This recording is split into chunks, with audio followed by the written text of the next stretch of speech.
Welcome to another episode of Through the Portal. I'm Garrett. This is Ridge. Today we're talking event cards, and something we're super excited about and passionate about is just offering different experiences and events for people to come and enjoy that are traveling out and playing in our tournaments. So tell me more about the thought process behind event cards and like where did that really start, or why did we start doing that? Well, I mean, it definitely, the idea started after ClashCon because we heard how much fun people had, and it was a combination of a lot of things. But then I think as a team, we started to do a lot of soul searching of what makes Alpha Clash unique and special. And as an indie trading card game, leaning into that and identifying things that, we just want to do, what we want to be, where we see maybe some gaps in the market that other people aren't doing. And I think event cards are one thing that, because we're lore driven, we actually get to influence events just like the lore. The progenitors kind of mingle in, the world's affairs and can kind of, turn the tide or influence outcomes or whatever it is. And we get to kind of act like progenitors in that, but really just create experiences that fans, don't get to do with other games. Yeah. Would you say you're more Alpha Aster or Entropy, or what kind of progenitor are you? We haven't been introduced to all the progenitors, okay? So I'm probably Entropy. I'll be the Chaos. You're the Chaos, yeah. I mean, Aster, kind of making the awakening devices. And that's more Ridge. Yeah, that feels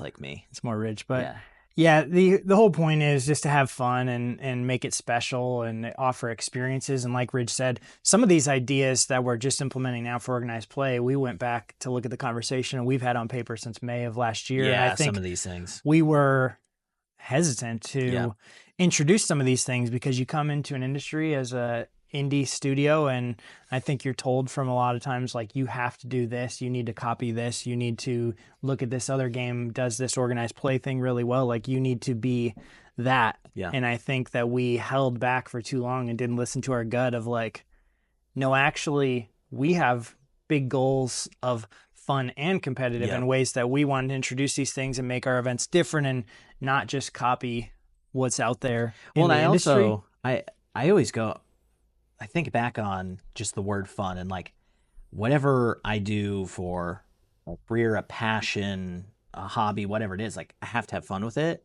And when we make the game and we make these experiences, like I think on that word. Yeah. And like I just want the game to be really fun. Yeah, and I say the word fun a million times here, but I've had so much more fun working on this since we kind of took the chains off and did more of the things that we really wanted to do. And I think it's really pushing game design, development, future plans, lore elements in that direction. That's just more exciting and more fun for us. And everybody's idea of fun is different, like Ridge said. And I think if somebody's idea of fun is strictly, it is base level competition, no variance, I want to know the exact thing and it's never going to change, then they might not see an event card as being super fun. Right. So there's little elements to that, which probably causes a lot of discourse of event cards in general. But for us, it's about the experience, like I said, and that's where we're going. Well, and I hope it. that they, the audience feels the passion behind it, because when we're passionate, we're having fun, we're doing those things, I think the consumer is just going to enjoy it a lot more. Because if we weren't having fun and we were doing things, I mean, I think the audience would also feel that. Yeah, for sure. So, that's where somewhere in Des Moines, somewhere in Quezon City came up, because we thought, hey, this is a bigger event.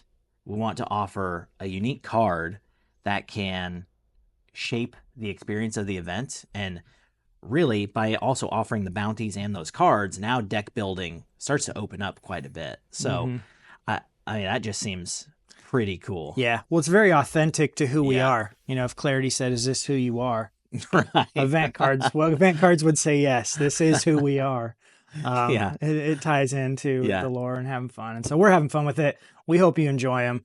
But how, moving forward, people have seen the event cards for Progenitor's Gambit, but we're also headed into an Awakening season, which we've been lining up a lot of those dates and working with stores individually to get those out. But how does that work with Awakenings and maybe event cards moving forward this year? So something cool that we are, doing for this Awakening season, and I mean, we intend to moving forward, but we have 2 event cards. Yep. So stores that will host Awakenings can host 2 Awakenings from May through November of this year, and that's where they can get invites and these exclusive cards.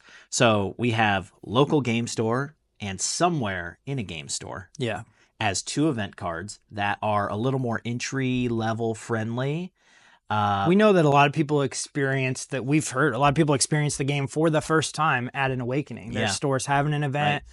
Maybe they've never played competitively or an organized play, or people talk their friends into showing up to an Awakening and things. A lot of people experience the game for the first time. So introducing an event card that's hyper pushed influence meta one way or another might not be the most fun experience. So what do these look like for people? So one of our event cards is somewhere in a game store. And it's a 5-cost blue card. Yep. It's got Haven playing in the store. Against another kid playing Alpha Clash. Alpha Clash product on the shelves behind her. And then it's got the store logo behind her other shoulder. Yeah, of the actual store that they're hosting the event. So something we want to do to honor our stores is actually use their logo and their things inside the artwork, not just a stamp, not something different, but actually bake it into the cake of the artwork. So each of our stores that is hosting an Awakening will get this card with their logo. And this is a really great just kind of RNG fun factor. I would say it's not ultra competitive. It's just a little more, adds some fun factor to the experience. And really, you get to roll a d6 during your turn, during your primary phase, and you can either diminish one of your cards, diminish one of your opponent's cards, or activate the portal depending on what you roll. And it leaves a lot of room for people to play like almost any deck. Yeah. And with some variance to where there's not too many contenders that are going to completely benefit from one of them. And even if they do once per turn, you have a 1 in 3 chance of hitting that thing. But it just adds this element of difference. It also introduces a little gambling with it, but it also introduces event cards to people that might be experiencing the game for the first time without completely shutting down or completely powering up a deck or an entire meta. Mm-hmm. Yeah, it's pretty cool. And then, each store has their own unique set. So, this store in Florida and Vegas and Iowa and all that, they just all have their logos. So if you're a collector, happy hunting, essentially. Yeah, each store will get a pack of them for entrants. So every entrant will get one, and then there'll also be a couple of prize cards that come with it, which is the same card, but instead of the store's logo, it's got a Rising Empire Studios logo, and it's colored in gold and stuff for the winners. And so those will be out there for a couple per store as well.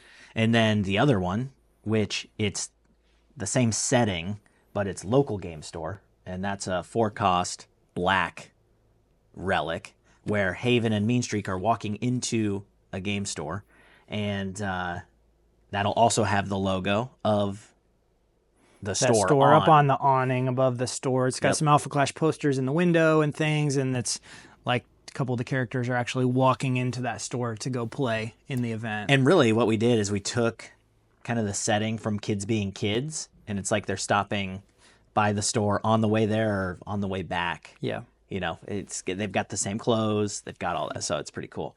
But that one is also a little more entry level friendly. You can counterplay at some point during the game, banish the card, draw 2 cards. Yeah, and so both of those cards will be constructed playable post-event for people to hunt down. And as there's going to be a lot of these events across the world, and each store is getting 24 copies or whatever it is, there is going to be quite a few of those out there. But if you're actually chasing, I want one of every store or whatever, we'll keep a list of who's had them if you want to try to hunt those down, and maybe that'd be fun for some people. But talking about event cards being usable post-event, that's a question we've got a few times. So how does that work? Because we had the prior card was only available for Gambit. Afterwards, more of a casual format, multiplayer. We haven't had any official formal events where that could be usable in organized play. But the cards for Progenitors Gambit and the Awakening cards can be used in Constructed. So How does that? So the plan is that we will add those cards to future products so that people can have access to them that don't go to the event. So that people that go to the event, they don't have that card exclusively as a playable card forever. It'll get reprinted in another product. So under a different name with a different artwork. Yep. And so if you show up to Des Moines or Quezon City or something, that will be the only way you can get that card. Yep. And so technically it will be another card. Technically it'll be a whole new card. It'll be with the identical cost and effects of that card. And so it protects and honors the people who show up to the events. Yep. You have the prize card, you have the special thing. Yep. But as far as entire gameplay for everybody else to access it, it'll be available at a later date. And so the only way to get it that'll be in the draft box. So somewhere in Quezon City, somewhere in Des Moines will be a new card in draft box too. It's in the draft box. It's coming out in June under a different name, new artwork, but still playable. Yeah. Yep.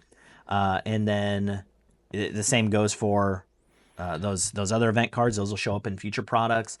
And even just future event cards. I mean, we will put them into products so people have. They'll eventually make their way in. Yeah. It might not be as quick turnaround as this one, as the Progenitors Gambit is just weeks before the draft box. But we'll definitely see those cards playable in the future. And so we look forward to having so many of you out there joining us for organized play. We'll be sharing the list of all the Awakenings coming out so far. I think it's also important to note that if your store is not on the list, we need to get on the list. We need to get them on the list if they're wanting to host events. If you're wanting to run an Awakening at your local game store to get these cards to honor your game store with their logo, and you've got a play group and your store's carrying our product, we would love to connect with them. I think the easiest way, you can reach out to us directly. We're pretty accessible. I think or probably just put us in touch with your game store because we need to work with them on getting logos and getting dates and going through the process of that. Exactly. And then last thing I'll say about event cards that just kind of came to mind is they're going to change and they're going to be different. So each event will be different, and it's not always going to be, for example, like a location or a relic or something like that. We could be affecting the portal. We could just have an event card that's special, like sky's the limit on that. So we're coming up with some pretty fun ideas. We have a deep list of cards that we're looking at and different abilities, and obviously constantly watching the gameplay and the meta and how things evolve and what we believe would be something good to introduce to change up the event. And I think what's been really cool, and we talked about this previously with Vegas and Passe, was we saw decks that we had never seen before. Yep. And I think that partially that's because of the event card, and it changed how people thought about it. But I think even with these new event cards, we've gotten messages and feedback from people that are exploring portions of the card pool. There's, 750 cards out to date or something across 5 sets roughly. People are finding cards in the card pool that they didn't even know existed yet. Yeah. And trying to find ways to work around this and build and just explore more of the game. And I think that we know, and we've talked about this before, there's so much of this game that hasn't been discovered yet. Yeah. And so some of these things might stir up and kick up something new between the bounties and the event cards and all the things that we're trying to introduce to give you a special experience for coming to an event. It's going to be a fun year. Yeah, we're really looking forward to it. Other than that, we look forward to seeing you at these events and enjoying these event cards very soon.